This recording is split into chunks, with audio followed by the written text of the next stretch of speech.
The P1000 hydraulic rod welder will weld large rod sections up to 20 mm quickly and cost-effectively.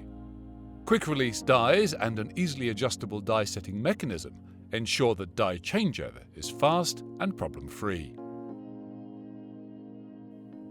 The weld parameters are set on the control panel, and the lengths of rod to be welded are fed into the sides of the machine. The electrically operated gates hold the material firmly in place. When the welding sequence is activated, the material is gripped by the dies and fed forwards. As the ends of the material are pushed against each other, the surface impurities are squeezed out from the core of the material, forming the flash.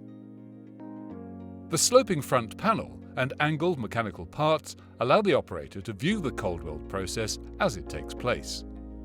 The machine can be programmed to do as many movements as necessary, depending on the type and size of the material.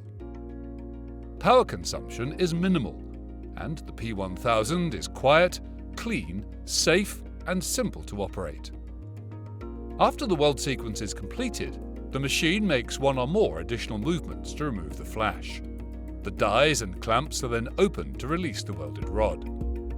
The entire weld cycle takes about 3 minutes, and the welded rod needs only minimal cleaning to make it ready for processing. The weld is reliable, permanent, and stronger than the parent material.